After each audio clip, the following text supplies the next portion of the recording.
Welcome to Beyond the Scar, where we empower C-section moms to thrive beyond recovery. I'm Nicole Alfred, your host, and today I'm speaking with a special guest, Sarah Marie Bilger, a birth and postpartum doula and founder of Entering Motherhood. And we're going to be talking all about VBACs, and that's a vaginal birth after a C-section, for those of you who don't know what that means. So let's get started. Let's dive in. Welcome, Sarah, to the podcast. Yeah, thank you for having me here. I'm super excited. Awesome. So tell our audience a little bit about you and your journey that got you to where you are today as a birth and postpartum doula. Sure, yeah. So Bilger, I'm a birth and postpartum doula here in the upstate of South Carolina. So I'm just outside of Greenville, South Carolina. I have been doing this ever since, my daughter was basically born, which was in 2009.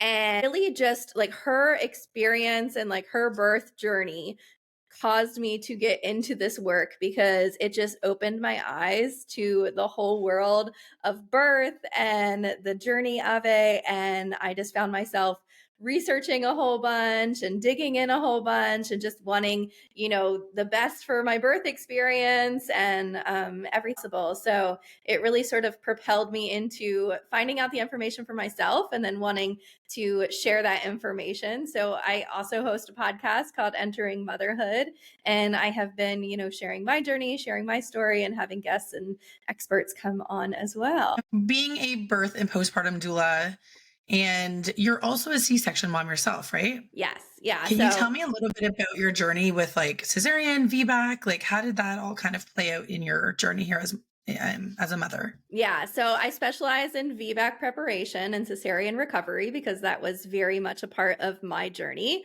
Rosie, our firstborn, she was born unplanned cesarean. So I had gone into pregnancy and, planned birth and wanted to go completely unmedicated, have a vaginal birth. That was the game plan. That's what we prepared for. I took a birth class. I got a doula myself. We really kind of navigated this pregnancy going forward with that was the plan. And after 24 hours of labor and quote unquote, I'll say like failure to progress point of getting there, I had come to the decision of needing a cesarean. And so that was so far from my, journey and what I had planned for. I had heard the word cesarean in my birth class, but I sort of skimmed over it and was like, well, I'm not getting a cesarean, so that's not going to be me. Yeah. And, when we're looking at the statistics of 30% of us on average in the United States are getting a cesarean, it's kind of, why are we not being educated about it if that is going to be a potential outcome for a large percentage of us? So here I was, faced with, oh my good, what does that mean? What does an OR look like? I had never had to go in for surgery before. My husband was there. He was scared. We really just felt clueless and didn't have the time to do the research and educate ourselves and prepare ourselves for what was about to happen. And so that was largely, what me to want to speak out about this and talk about it and let people know, hey, C-section could be part of your plan, even if you do nothing, to want. It's just something that potentially has the ability to happen. And I really just started to, it was sort of like a coping mechanism for me, like thought about it. I think it's very good to talk about your journey, share your journey, know how you're feeling and what's going on, because it can be very therapeutic. And so I started my podcast sort of as an outlet of creativity to sort of express what I was doing as I was entering motherhood and how I was feeling and how I was recovering and all the emotions that I was having. And as I really just dug into it, I felt so called to do birth work and be a doula and be that support person and help inform and educate moms. And I went on to have my son, who was a completely unmedicated VBAC. And so I've had like the range of births and only two Yeah. birth experiences. And I've Right. helped other families, and it's just been, a great experience and something that I feel like is so much a part of me. And it's so interesting because when you go from like one extreme to the other, you really do have like so much experience in between that to share. And I know I found that for myself as well when I was able to help others and share my experience and, connect and relate, have them relate to me and my story. And it helps people just like they're on their journeys, just feel more at peace because they're not the only one going through it. So, with you going through such a different experience there and starting your podcast and obviously helping mothers as a doula, where have you found your kind of silver lining with everything that you've been through? Because they've been such different experiences. Yeah. I really feel like I have grown to appreciate my cesarean because if I didn't have that experience, I wouldn't be so passionate about birth. And I think if I had just walked into the hospital and had my baby and every quote unquote fine or according to plan, I wouldn't be where I am now. And I wouldn't be Right. able to and spread that story and be so passionate about informing and educating moms. I was investigating a bit on your social media. Like you haven't always been a doula. Like you had like a totally different career. What was Oh, that? yeah.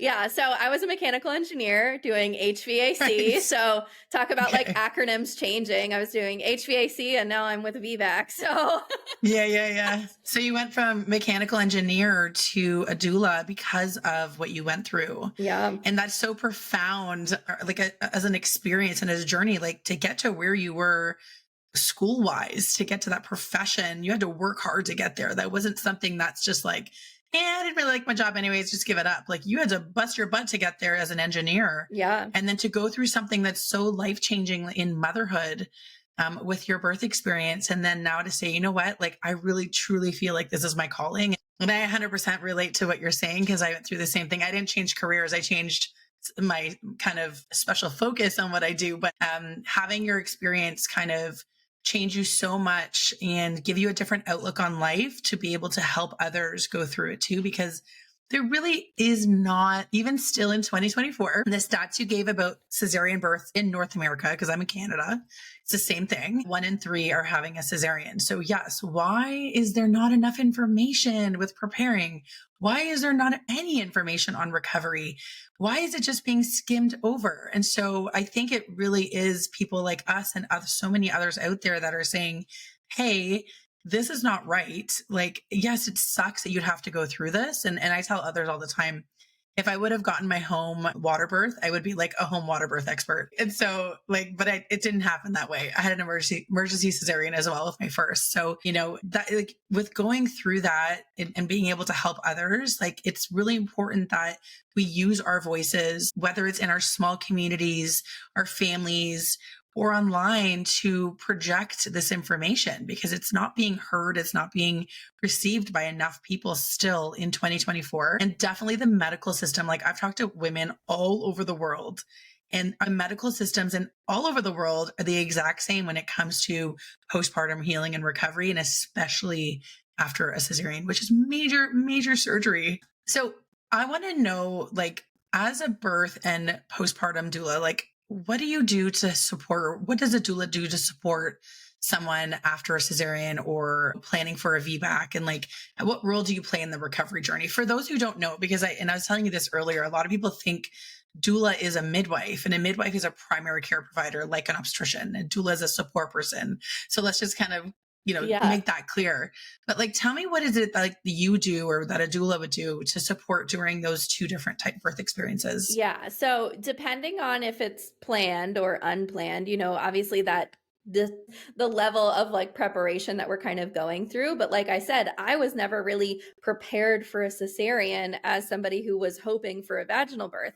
And so what I kind of do differently with my clients is we talk about cesarean. We talk about, it can be a possibility and it is something that's on the table, and the real statistics of it, and not in a fearing way of like you're probably going to end up in a cesarean, but a like, hey, Right. this could happen, this is a potential, and I just want you to have the Yeah. information so that you know all of your options. Like while we're making a birth plan, let's also kind of talk a little bit about like what options you have if it is an emergent situation. How would you like that to be approached? Like where would you, situate yourself in that?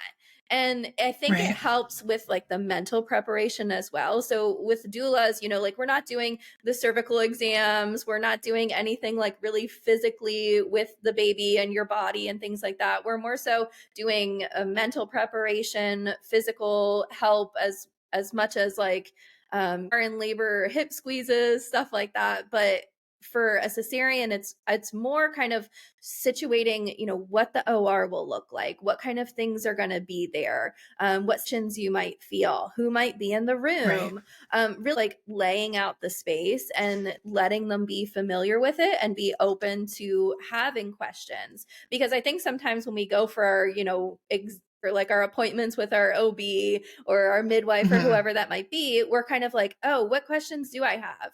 And if they're like, oh, you don't have any questions, okay, like I'll see you next week. And so like we kind of Right. give you those questions to ask and we kind of provoke those thoughts that could be occurring or things that, oh, I didn't think about that. Like most of the time when I'm meeting with my clients, they're like, oh, I didn't think about that. Like, let me think about that. And I want them Yeah. to be like, Yeah. just aware of all of their options because there's a lot of different possibilities and options out there. And I think Yes. if we're unfamiliar with them, then we're not able to make a good choice because we don't know what Right. all of the different choices are. And to like know that you can have an empowering experience. Like for me, I wasn't able to actually vaginally deliver, unfortunately, after because I tore in my uterus during the cesarean.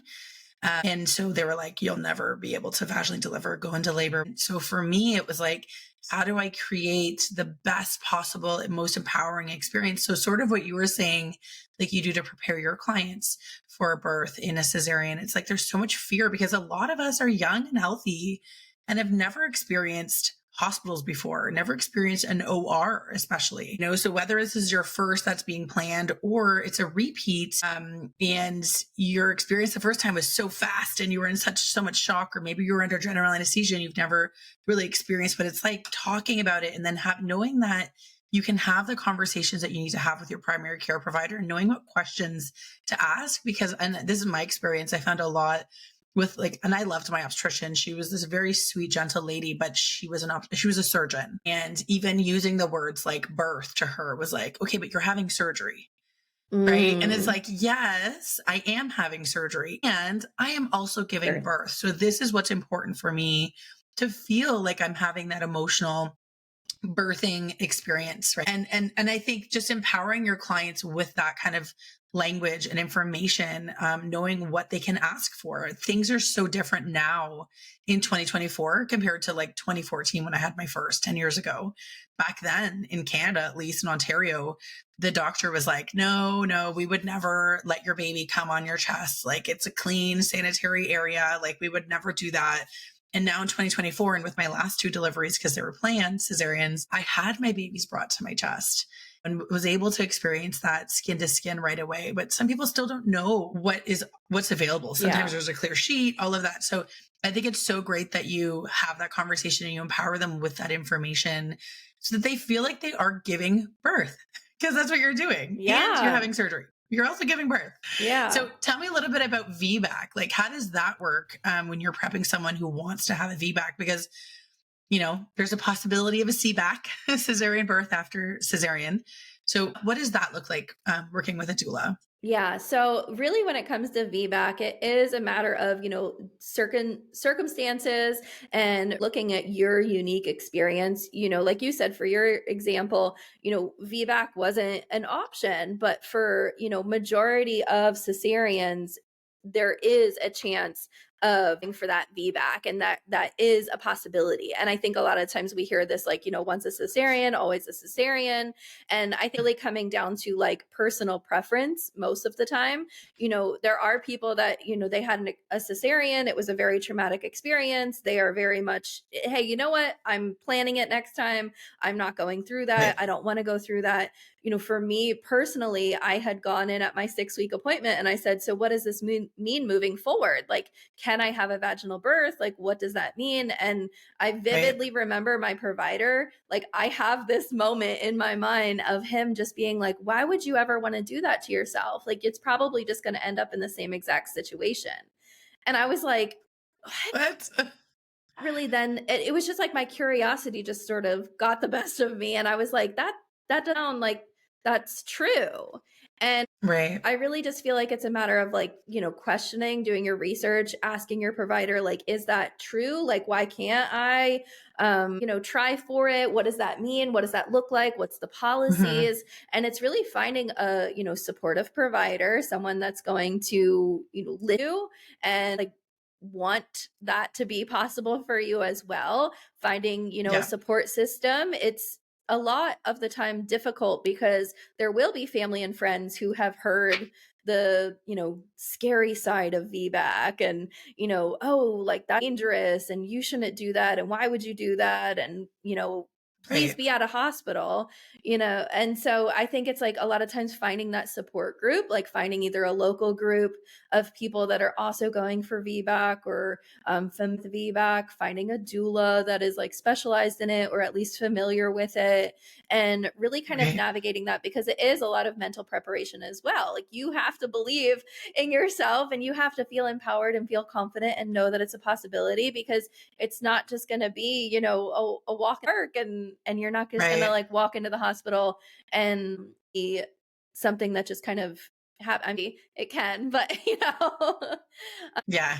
it's a I journey know and for some. yeah.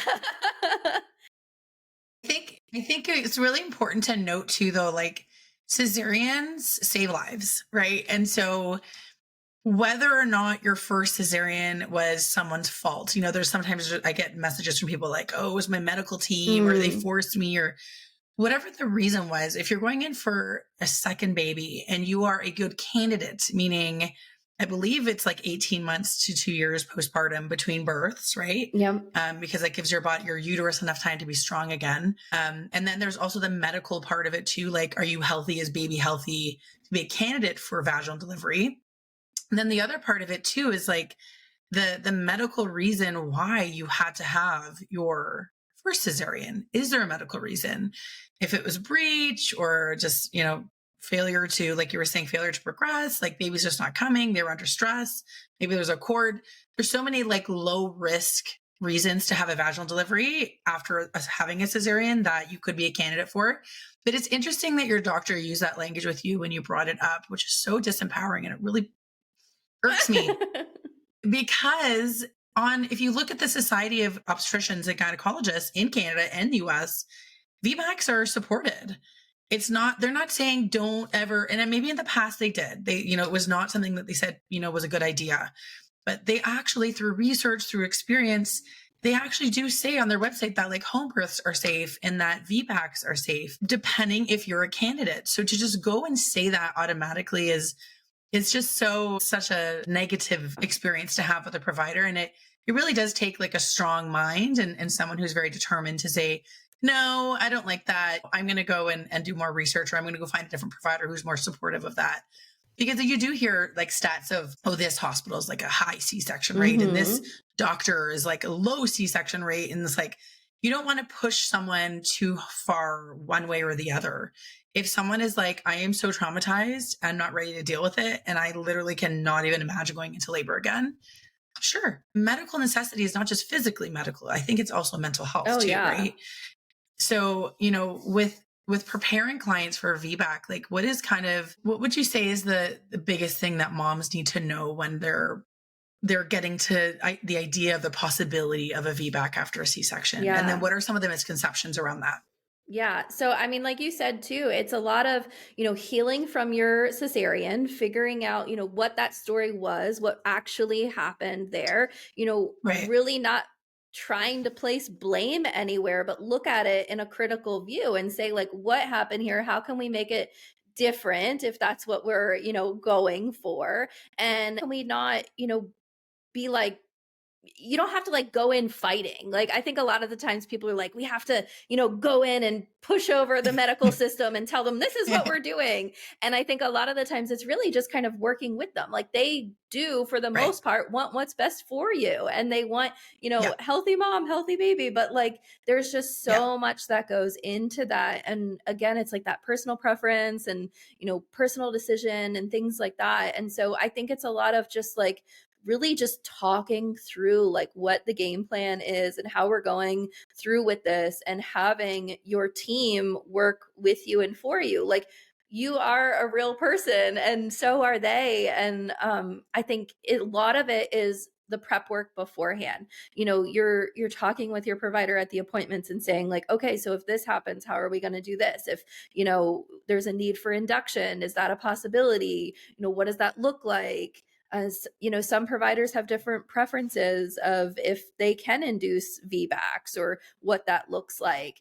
And just being familiar with the actual risks, like if they're saying, oh, it's a uterine rupture, so we can't move forward with this, or, oh, our hospital can't, handle that sort of situation. And it's like, well, can you handle an emergency cesarean? So I think Right. it's really just not pushing back in a like fighting way, but pushing back in Right. a curiosity way and really opening Right. up to have the conversation and have difficult conversations. And then also, physical situations. A lot of the times, maybe if it was a breech situation, you never even went through labor. You don't know what that's like. If you didn't take Right. a childbirth education course beforehand, maybe you don't know what pushing is going to be like. Maybe you don't know, what kinds of things you can be doing as far as pain management or movements and things like that. So it's really sort of re-educating the whole process again, because it might be the first time that you are attempting to have a vaginal birth. Even though you've Right. already had a birth, you are now, new to the vaginal birth world. So really getting Right. familiar with that and preparing in all different aspects, but having a large emphasis on your previous birth experience.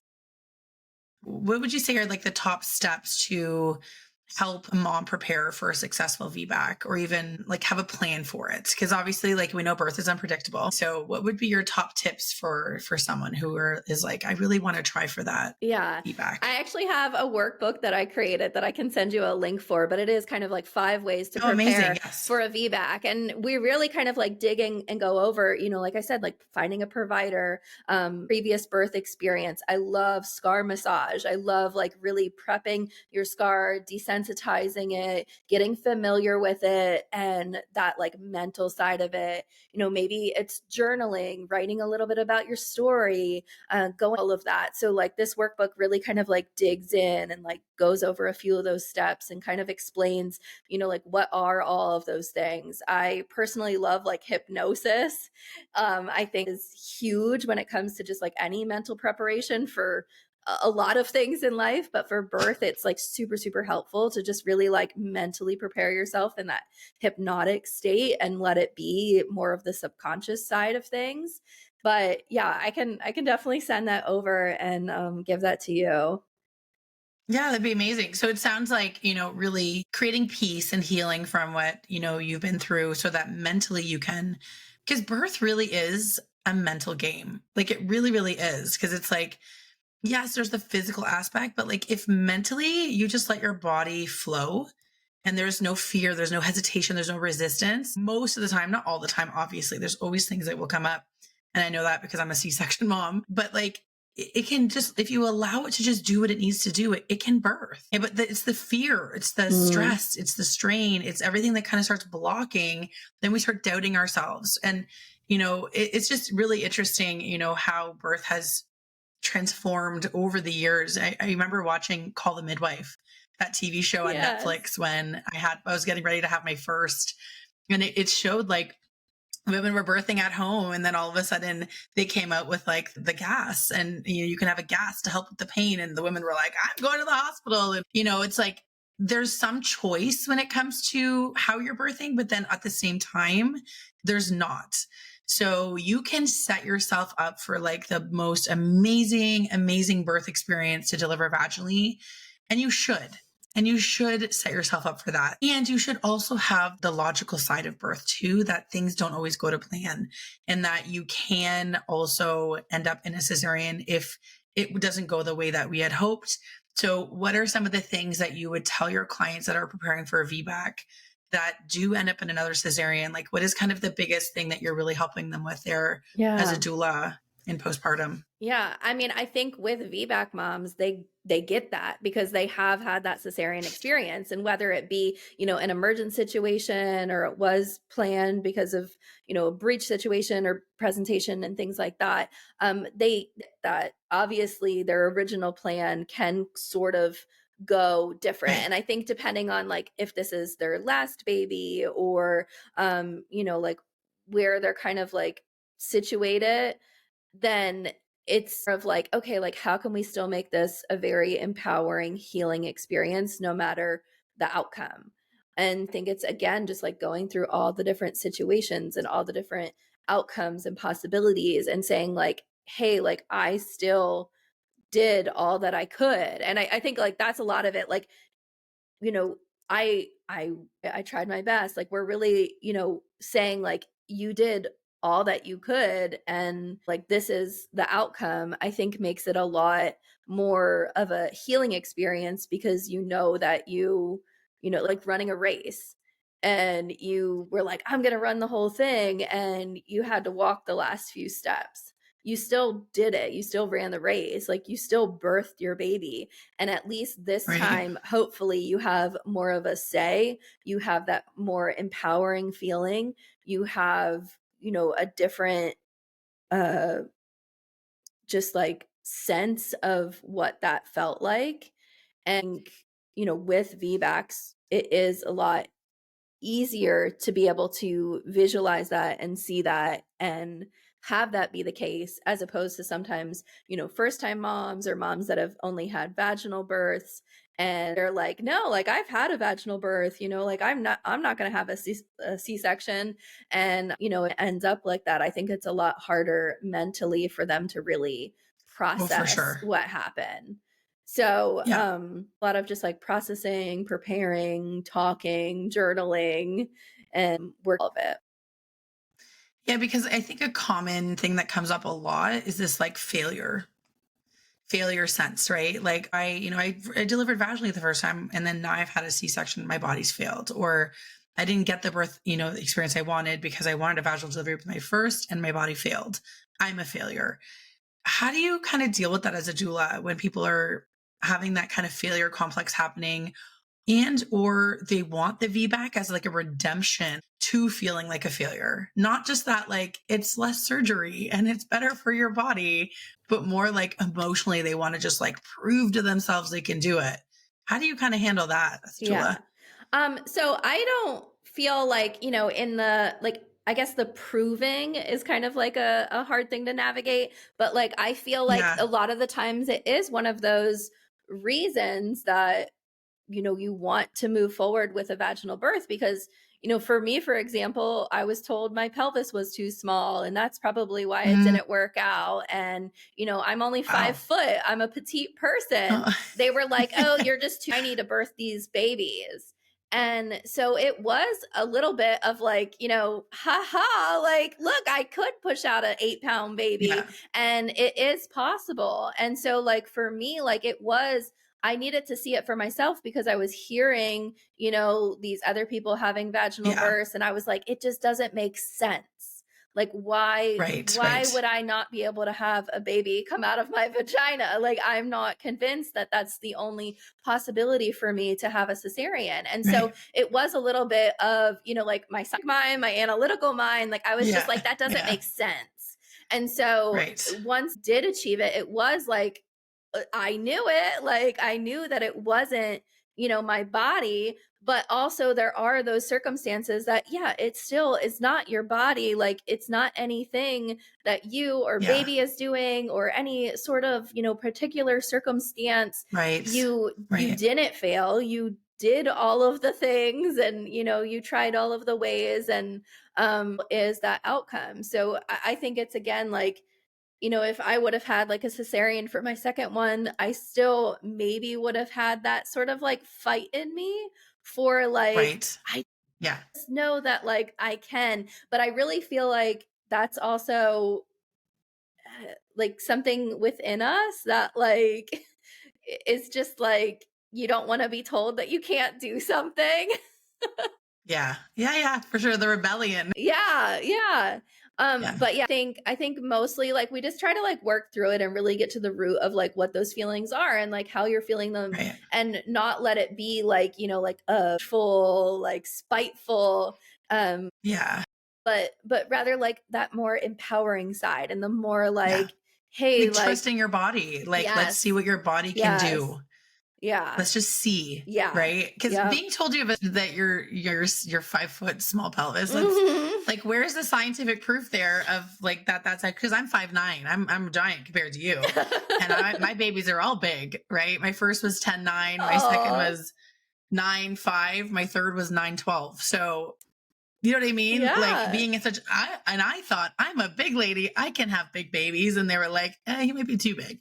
But like, that's not always the reason. right. Sometimes this baby's head is too big, not that your pelvis is too small. And that could have been the reason, right? With your Yeah. first, but really just like allowing, not using that information is fear mongering, I find, Mm. because it should be based on science or research or experience. And I find a lot of times with OBs, they like to say like, oh, by law, and this is what I had with my first, like by law, we have to offer you a cesarean. Because if you die, then your husband could sue us kind of thing, right? Because we know your baby's going to be big. And it was like, yeah, but what's your experience? Have you experienced delivering big babies before? And if you have, what is it?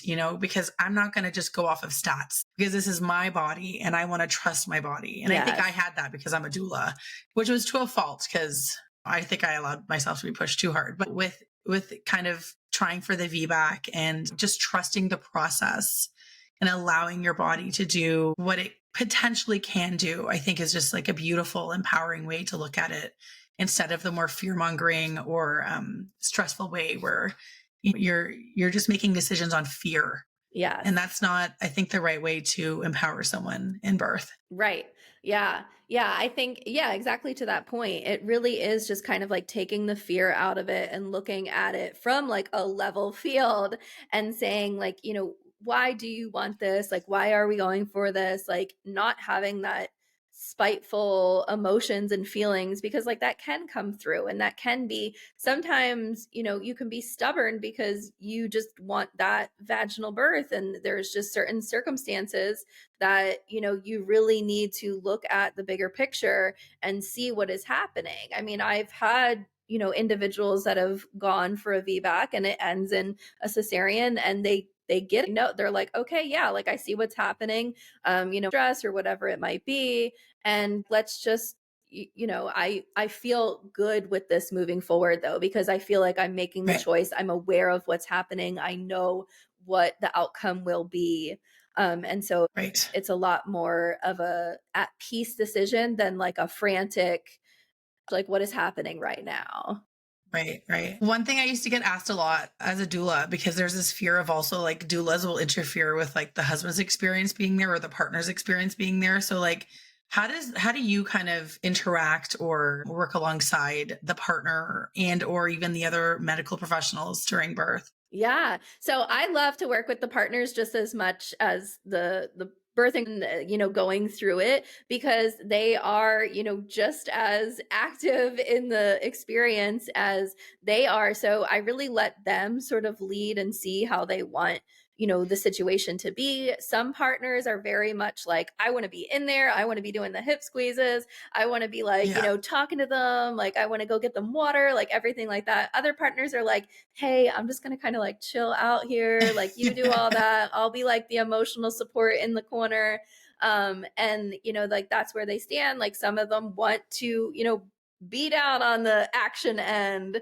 Other want to stay, up towards your head. And I think it's really just like learning who they are and how they want to, factor into the whole birthing experience, and seeing, like, do you want to cut the cord? Are you okay with, blood or other fluids, things like that? Like, what does that look like? And getting to know them, because they're, just as much a part of this. I never, Right. want to take over their role. I'm never, the complete support person for that person. Sometimes they'll even have, room or siblings in the room, and, whatever the mom wants to really be happening, and where I fall into that equation is where I stand. I don't try to be like, hey, you hired me, I'm the doula, I need to be here, I'm the one, doing Right.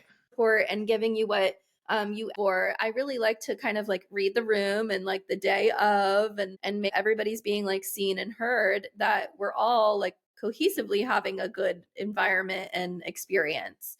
And it's Yeah. like, the medical staff and the providers and everything, I feel really, really lucky to be in an area that we are, so fortunate to have, VBAC supportive providers. Usually, if somebody's looking to have a VBAC and they come to me, I have specific providers that I say, like, look, I've worked with Mm, these providers. I know how they work. I know that they truly are supportive. I would like sort of like let them start. But if, like they're choosing another provider, a specific provider, because, personal preferences or insurance reasons or things like that, then, like we work with them as well. But I feel like, Greenville, South Carolina area, I've had clients that come from Columbia and like, like outside areas, wow. because they know like they're going to get good treatment here, and it's a higher chance of VBAC because of and the staff in the hospitals, Wow. like That's great. Yeah. yeah, nurses are totally cool with like unmedicated births. They're here with, more of like the woo-woo ways and birth balls and the things that you Yeah. need. And they'll really kind of be like more hands off. And especially when you have a doula present in the room, I think they're like, okay, like you got this. Like, I'm here if you Yeah. need me. I'll go take a seat. Yeah. Right. Yeah. They're like, I'm here if you need Yeah. me. But like, they really, are open. And I think that's like a trend that's, expanding elsewhere.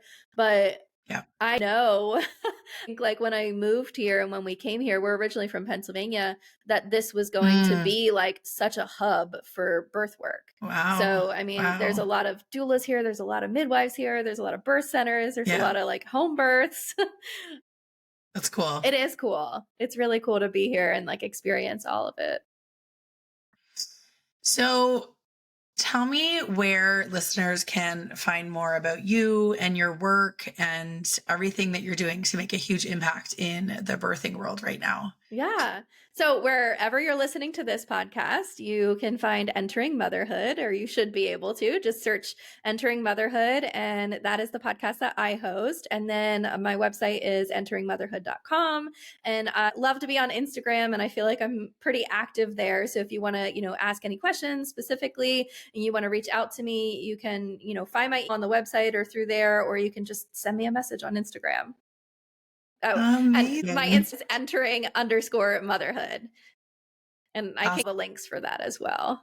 Yeah, we'll put all of those links for the workbook, for your website, your Instagram. We'll put all of that in the show notes. So take a look at the show notes on the listening platform that you are listening to this podcast. Thank you so much for the conversation and for being here and for what you do to help women and people birth in the way that is empowering to them.